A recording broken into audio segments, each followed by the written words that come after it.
Hello friends, welcome to exam Masti. दोस्तों, आप सभी का एग्जाम मस्ती में बहुत बहुत स्वागत है। आज इस वीडियो में हम लोग मध्यकालीन हिस्ट्री की शुरुआत करने जा रहे हैं। मध्यकालीन भारत के अंदर क्या क्या आता है दोस्तों, सबसे पहले हम लोग ये जानते हैं। तो मध्यकालीन भारत के अंदर जो है दिल्ली सल्तनत, मुगल काल और यूरोपियन कंपनी जो है आते हैं। तो इस वीडियो में जो है हम दिल्ली सल्तनत को कवर करेंगे और आगे आने वाले दो वीडियो में मुगल काल और यूरोपियन कंपनी को जो है हम लोग अलग अलग कवर करने का प्रयत्न करेंगे। ठीक है दोस्तों। दिल्ली सल्तनत की अगर बात करें दोस्तों, तो यहाँ से काफ़ी सारे क्वेश्चन जो है परीक्षा में देखने को मिलते हैं। तो इसे हम पहले कॉन्सेप्ट के माध्यम से यानी ग्राफिकली समझने का प्रयास करेंगे और उसके बाद जो है इनके कुछ क्वेश्चन आंसर टेस्ट लगाएंगे, जिससे हम लोगों को पता चल पाए कि कितने क्वेश्चन इसके अटेम्प्ट कर पा रहे हैं। तो फ्रेंड्स, सबसे पहले ये जानते हैं कि दिल्ली सल्तनत, जिसे सल्तनत काल भी कहा जाता है, ये आया किस तरीके से है। तो दिल्ली सल्तनत जो है पहले की कुछ घटनाएं थी जिसमें अरब के कुछ लोगों ने भारत देश पर आक्रमण करा था। ठीक है फ्रेंड्स, उसमें सबसे पहले थे मोहम्मद बिन कासिम। इन्होंने भारत को लूटने का प्रयास किया और इसके बाद जो है मोहम्मद गजनवी आया और महमूद गजनवी ने भारत पर 17 बार आक्रमण करा। और उसके बाद मोहम्मद गोरी आया और इस गोरी ने लगभग उत्तर भारत में अपना पूरा साम्राज्य स्थापित कर लिया था। और इसी मोहम्मद गोरी का जो गुलाम था कुतुबुद्दीन ऐबक, इसको इसने अपना पूरा साम्राज्य सौंप दिया था और इसी कुतुबुद्दीन ऐबक ने दिल्ली सल्तनत की स्थापना करी थी। ठीक है फ्रेंड्स, और यहीं से जो है गुलाम वंश की नींव पड़ती है, जिसे गुलाम वंश या दास वंश कहा जाता है, जिसकी स्थापना कुतुबुद्दीन ऐबक द्वारा की जाती है, जो कि दिल्ली में की जाती है। ठीक है फ्रेंड्स, तो ये एक छोटी सी कहानी थी जो मैंने आपको बताया। अब आगे चलते हैं। इसके बाद जो है खिलजी वंश, इसके बाद तुगलक वंश, सैयद वंश और उसके बाद लोधी वंश, इन सभी को जो है हम अलग अलग ग्राफिकली समझने का प्रयास करेंगे। ठीक है फ्रेंड्स, तो देखेंगे पहले गुलाम वंश। गुलाम वंश के अंदर जो है कई सारे राजाएं आए, जिनसे कई सारे राजाओं ने राज किया, लेकिन उनसे महत्वपूर्ण क्वेश्चन नहीं बनते हैं। जिनसे महत्वपूर्ण क्वेश्चन बनते हैं हम उन सभी को कवर करते हुए चलेंगे। ठीक है, तो पहले देखते हैं गुलाम वंश। गुलाम वंश की नींव जो है कुतुबुद्दीन ऐबक द्वारा रखी गई थी। कब? 1206 में। और इनकी राजधानी थी लाहौर। और इन्होंने जो है लाखों के दान देने के लिए इन्हें लाख बख्श के नाम से जाना जाता था। ठीक है, और इन्होंने कुतुब मीनार की नींव रखी थी और इन्होंने ही 2.5 दिन के झोपड़े का निर्माण करवाया था। ठीक है फ्रेंड्स, इस पॉइंट को ध्यान में रखिएगा। इसके बाद इल्तुतमिश आए थे। इन्होंने सबसे पहले अपनी राजधानी लाहौर से दिल्ली स्थानांतरित किया था और इक्ता प्रणाली और तुर्क के चलगाही प्रणाली की शुरुआत जो है इल्तुतमिश के द्वारा की जाती है। इक्ता प्रणाली भूमि दान से रिलेटेड है। ठीक है फ्रेंड्स, इस पॉइंट को ध्यान में रखिएगा। और कुतुब मीनार के निर्माण के कार्य को भी इन्हीं के द्वारा पूरा करवाया गया था। ठीक है, तो ये क्वेश्चन यहाँ से बनते हैं, तो आप कंफ्यूज मत होइएगा। चलिए इनसे आगे देखते हैं। इन्हीं की बेटी रजिया सुल्तान को राज्य सौंप दिया जाता है और यह जो है प्रथम महिला शासिका बनती है। मुस्लिम शासिका कौन थी, यह भी क्वेश्चन पूछा जाता है एग्जाम में, तो ये इस पॉइंट को भी ध्यान में रखिएगा। और रजिया सुल्तान ने जो है केड़ा प्रथा को अपनाया था। केड़ा प्रथा यानी कि पर्दा ना करना, ये लोगों के बीच में खुले मुंह घूमती थी। ठीक है फ्रेंड्स, तो लोगों ने इसका विरोध भी किया था। और इसके बाद बलबन आया। बलबन ने जो है गयासुद्दीन बलबन के नाम से जाना जाता था और यह इल्तुतमिश का गुलाम था। ठीक है फ्रेंड्स, इस पॉइंट को ध्यान में रखिएगा। और इसने तुर्क के चलगाही और इक्ता प्रणाली को समाप्त कर दिया था। और इसी के समय में दरबारी कवि थे प्रसिद्ध अमीर खुसरो और अमीर हसन। अमीर खुसरो को तूतिया हिंद के नाम से जाना जाता था। ठीक है फ्रेंड्स, इस पॉइंट को भी ध्यान में रखिएगा। बलबन के बाद अंतिम शासक कौन था? यह था समुद्दीन कैमूर था। ठीक है फ्रेंड्स, तो यह गुलाम वंश था जिसको हमने ग्राफिकली समझने का प्रयास किया। तो मुझे लगता नहीं कि आपको यहाँ से कोई कन्फ्यूज़न होगा। तो चलिए आगे बढ़ते हैं खिलजी वंश की ओर। खिलजी वंश की स्थापना 1290 में जलालुद्दीन फिरोज खिलजी के द्वारा की गई थी और इनका जो सेनापति था अलाउद्दीन खिलजी, जो इनका दामाद था, इन्होंने उसे अपना सेनापति बना रखा था और उन्होंने इनकी हत्या कर अलाउद्दीन गद्दी पर बैठे थे। और यह जो थे मूल नियंत्रण प्रणाली और सबसे ज़्यादा कर वसूलने और घोड़े दागने की प्रथा चलाई थी। ठीक है फ्रेंड्स, इस पॉइंट को ध्यान में रखिएगा। और इनके द्वारा कुछ निर्माण कार्य किए गए थे, जिसमें अलाई दरवाज़ा, सीरी के किले, जमैत खान मस्जिद और हजार खम्बा महल बनवाया गया था। ठीक है फ्रेंड्स, इस पॉइंट को ध्यान में रखिएगा। और इसके बाद जो आए मुबारक खिलजी जो थे, इन्हें खलीफा के नाम से जाना जाता था। और इसके बाद जो हुए खुसरो खान जो हुए खिलजी वंश के अंतिम शासक हुए। ठीक है फ्रेंड्स, तो ये कुछ इंपॉर्टेंट पॉइंट्स थे दोस्तों जो मैंने आप लोगों को बताए हैं। फ्रेंड्स चलिए अब आगे बढ़ते हैं तुगलक वंश की ओर।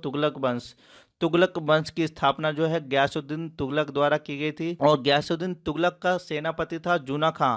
और गयासुद्दीन तुगलक ने ही किलों, पुलों और नहरों का निर्माण करवाया था। प्रशासनिक सुधार, लोक कल्याणकारी, यातायात व डाक सुधार कार्य भी करवाया गया था।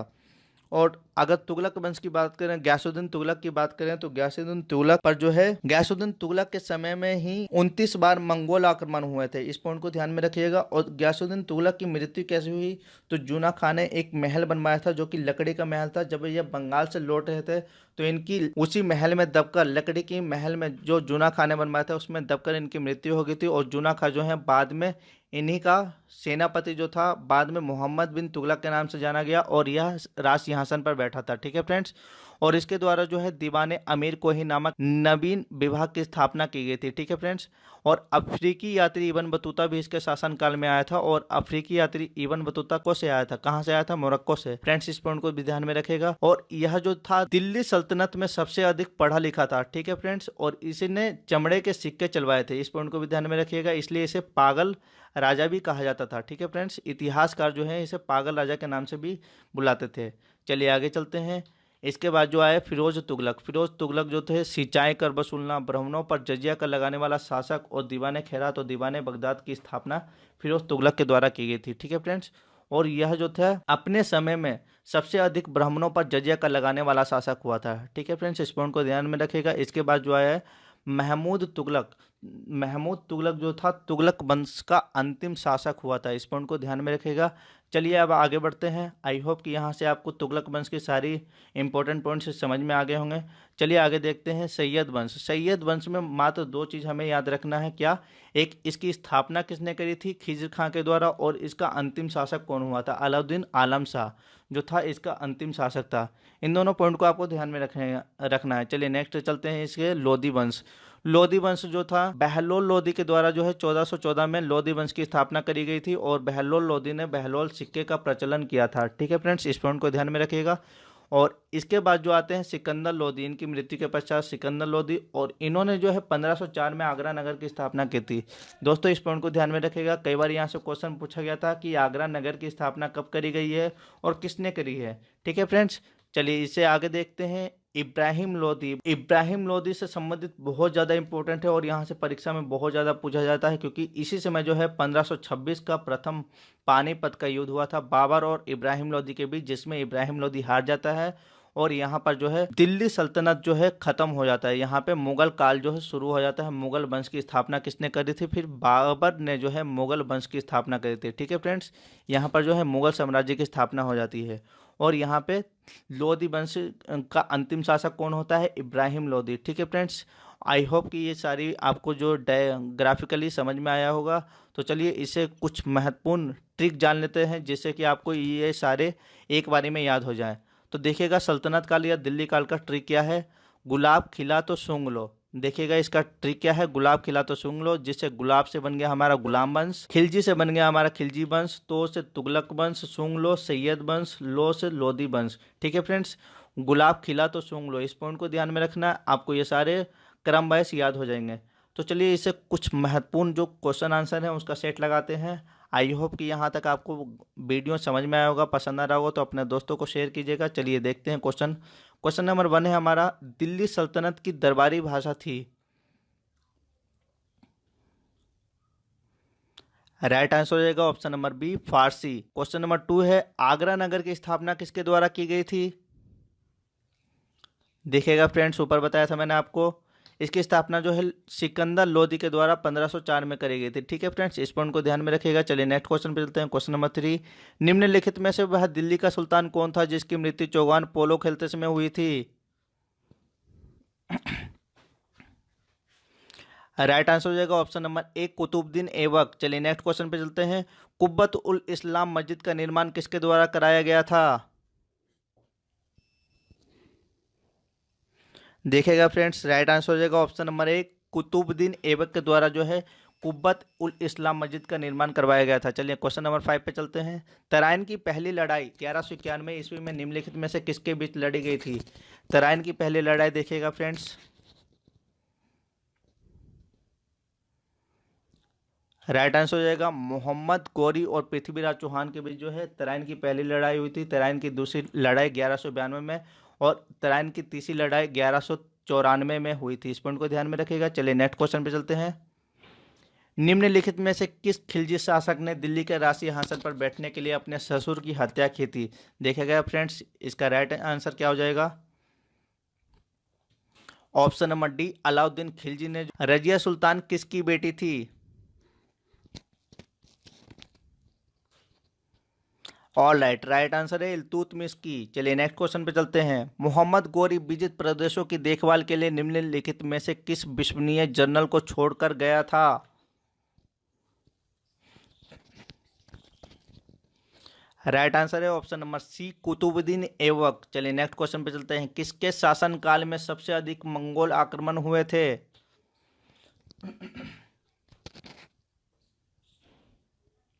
राइट आंसर है option number B, Alauddin Khilji. Question number 10, Tarain के द्वितीय युद्ध में किसने किसको पराजित किया था? Right answer option number D, Mohammad Ghori ने पृथ्वीराज को। चलिए नेक्स्ट क्वेश्चन नंबर 11, सन 1329 और 1330 के बीच किसने तांबे के सिक्के के रूप में परमाणु स्वरूप सांकेतिक मुद्रा प्रचलित किया था? राइट आंसर है option number C, Mohammad bin Tughlaq. चलिए नेक्स्ट क्वेश्चन पे चलते हैं। दिल्ली के किस सुल्तान को इतिहासकारों के विरोध का मिश्रण बताया है? राइट आंसर हो जाएगा option number C, Mohammad bin Tughlaq. Question number 13, Lodhi वंश का अंतिम शासक कौन था? Option number B, Ibrahim Lodi. चलिए नेक्स्ट क्वेश्चन पे चलते हैं। इनाम भूमि किसे दिया जाता था? ऑप्शन नंबर ए, विद्वान और धार्मिक व्यक्ति को। चलिए नेक्स्ट क्वेश्चन पे चलते हैं। उत्तरी भारत के प्रथम मुस्लिम महिला शासक, दिल्ली पर राज करने वाली प्रथम महिला शासिका कौन थी? बहुत ही अच्छा क्वेश्चन है दोस्तों। राइट आंसर है ऑप्शन नंबर ए, रजिया सुल्तान। दिल्ली के प्रथम सुल्तान कौन थे जिन्होंने दक्षिण भारत को पराजित करने का प्रयास किया था? Option number C, Alauddin Khilji ने। क्वेश्चन नंबर 17, यात्री यवन बतूता कहां से आया था? राइट आंसर है ऑप्शन नंबर ए, मोरक्को से आया था। और किसके दरबार में आया था ये मुझे आप कमेंट करके बताएं। चलिए नेक्स्ट क्वेश्चन पे चलते हैं। निम्नलिखित में से किसने ढोल की तेज आवाज के साथ एक महिला को अपने पति की चिता के स्वतः को जिंदा जला देने की दृश्य को भयानक चित्रण किया है? Option number C, Ibn Battuta. चलिए नेक्स्ट क्वेश्चन पे चलते हैं। भारत में मुस्लिम राज्य का संस्थापक माना जाता है? ऑप्शन नंबर ए, मोहम्मद गोरी। चलिए नेक्स्ट क्वेश्चन पे चलते हैं। किसने इक्तादारी प्रथा चलाई थी? राइट आंसर है option number C, Iltutmish. Question number 21, Lakh Bakhsh के नाम से जाना जाने वाला भारतीय शासक कौन था? देखिएगा फ्रेंड्स, लाखों का दान देने वाला कौन हो गया? कुतुबुद्दीन ऐबक। चलिए नेक्स्ट क्वेश्चन पे चलते हैं। क्वेश्चन नंबर 22, 13वीं सदी में सेना का सर्वोच्च सेना अधिकारी होता था? Option number C, Khan. चलिए नेक्स्ट क्वेश्चन पे चलते हैं। भारत में गुलाम वंश का संस्थापक कौन था? देखिएगा फ्रेंड्स, राइट आंसर है Qutubuddin Aibak. Option number A right answer हो जाएगा। क्वेश्चन नंबर 24, कुतुब मीनार के निर्माण कार्य को किसने पूरा करवाया था? ऑलराइट फ्रेंड्स, चलिए राइट आंसर हो जाएगा ऑप्शन नंबर सी, इल्तुतमिश ने। निम्नलिखित में से दिल्ली का पहला तुगलक सुल्तान कौन था? यानी तुगलक वंश की नींव किसने रखी थी? इस तरीके से भी क्वेश्चन पूछा जाता है। देखिए राइट आंसर हो जाएगा option number A, Ghiyasuddin Tughlaq. Alberuni किसके शासनकाल में इतिहासकार था? ये सभी क्वेश्चन जो है पूछे गए क्वेश्चन है, पिछली बार पूछे गए हैं, यूपीएससी में भी पूछे गए हैं। राइट आंसर हो जाएगा option number A, Mahmud Ghaznavi. चलिए नेक्स्ट क्वेश्चन पे चलते हैं। महमूद गजनबी ने भारत पर कितनी बार आक्रमण किया था? बहुत ही इंपॉर्टेंट क्वेश्चन है सारे दोस्तों, याद कर लीजिएगा इन्हें। राइट आंसर है ऑप्शन नंबर सी, 17 बार। पहला मुस्लिम आक्रमणकारी 712 ईस्वी, सॉरी यहाँ पे ध्यान दीजिएगा, 1712 नहीं है, ये पे काट देते हैं। 712 ईस्वी में भारत आया था, उसका क्या नाम था? यानी पहला मुस्लिम आक्रमणकारी 712 ईस्वी में भारत आया था, उसका क्या नाम था? देखिएगा फ्रेंड्स, राइट आंसर हो जाएगा मोहम्मद बिन कासिम। चलिए नेक्स्ट क्वेश्चन पे चलते हैं। क्वेश्चन नंबर 29, अलबरूनी किसके शासनकाल में इतिहासकार था? और राइट आंसर हो जाएगा option number A, Mahmud Ghaznavi. चलिए नेक्स्ट क्वेश्चन पे चलते हैं। क्वेश्चन नंबर 30, अजमेर में 2.5 दिन का झोपड़ा किसने बनवाया था? देखिएगा फ्रेंड्स, दो क्वेश्चन बनते हैं यहाँ पर। 2.5 दिन का झोपड़ा कहाँ स्थित है? देखिएगा यहाँ पर 2.5 दिन का झोपड़ा कहाँ स्थित है? अजमेर में। और यह किसने बनवाया था, यह मुझे आप कमेंट करके जल्दी बताएं। और राइट आंसर हो जाएगा कुतुबुद्दीन ऐबक ने 2.5 दिन के झोपड़ा और कुतुब मीनार की नींव रखी थी। और इसका कार्य किसने, कुतुब मीनार के निर्माण कार्य किसने पूरा करवाया था, ये मुझे आप कमेंट करके बताएं। चलिए नेक्स्ट क्वेश्चन पे चलते हैं। बाजार नियंत्रण प्रणाली किसने प्रारंभ की थी? देखिए ऊपर पूछा, बताया था मैंने आपको, अगर आपने पूरे चैप्टर को सही से कवर नहीं किया हुआ तो नहीं बता पाएंगे। चलिए राइट आंसर हो जाएगा option number D, Iltutmish. Changez Khan का वास्तविक नाम क्या था? और राइट आंसर है ऑप्शन नंबर ए, तेमुजीन। चलिए नेक्स्ट क्वेश्चन पे चलते हैं। क्वेश्चन नंबर 33, निम्नलिखित में से किसे भारत का तोता कहा जाता है?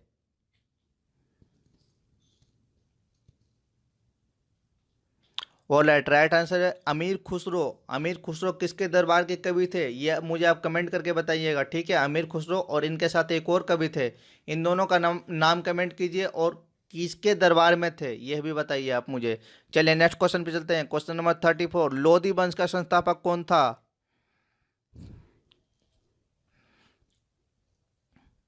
और राइट आंसर हो जाएगा बहलोल लोधी। चलिए नेक्स्ट क्वेश्चन पे चलते हैं।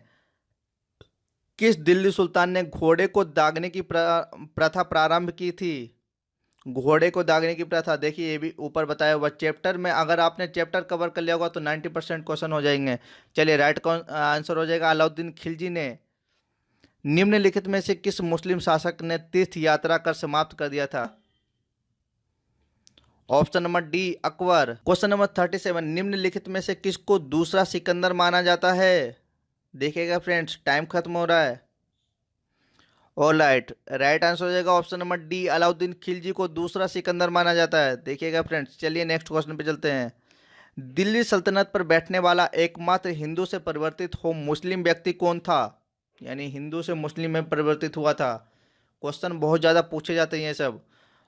राइट आंसर हो जाएगा option number D, Nasiruddin Khusro. चलिए नेक्स्ट क्वेश्चन पे चलते हैं। इनमें से कौन सा सुल्तान चौगान खेलते समय मारा गया था? चौगान यानी पोलो बोला जाता है इसे। चौगान को क्या बोलते हैं, लिख लीजिए यहाँ पर, पोलो नोट डाउन कर लीजिए, बहुत ज़्यादा इंपॉर्टेंट है। और इसका राइट आंसर होगा Qutubuddin Aibak, option number D right answer है। चलिए नेक्स्ट क्वेश्चन पे चलते हैं। दिल्ली शहर का निर्माण प्रारंभ करने वाला इनमें से कौन सा तोमार शासक था? चलिए राइट आंसर हो जाएगा ऑप्शन नंबर ए, अनंगपाल। चलिए नेक्स्ट क्वेश्चन पे चलते हैं। दिल्ली से दौलताबाद राजधानी के स्थानांतरण का आदेश किसने दिया था? चलिए इसका राइट आंसर हो जाएगा ऑप्शन नंबर डी, सुल्तान मोहम्मद बिन तुगलक ने। मोहम्मद बिन तुगलक ने जो है दिल्ली से दौलताबाद राजधानी को स्थानांतरित किया था। बहुत ज़्यादा इंपॉर्टेंट ये भी क्वेश्चन है दोस्तों। ये कुछ 41 क्वेश्चन थे जो मैंने आपको यहाँ पे करवाए हैं। आई होप कि आपने भी इसका टेस्ट लगाया होगा, और कितने क्वेश्चन आपने अटेम्प्ट किए हैं मुझे आप कमेंट बॉक्स में कमेंट करके बताएं। आई होप कि आप लोगों को वीडियो पसंद आया तो अपने दोस्तों को ज़रूर से ज़्यादा शेयर करें और फोड़ देंगे। इसी तरह के जीके जीएस के प्रश्नों के लिए हमारे चैनल को सब्सक्राइब, लाइक और शेयर जरूर करें। चलिए मिलते हैं नेक्स्ट वीडियो में। जय हिंद, जय भारत।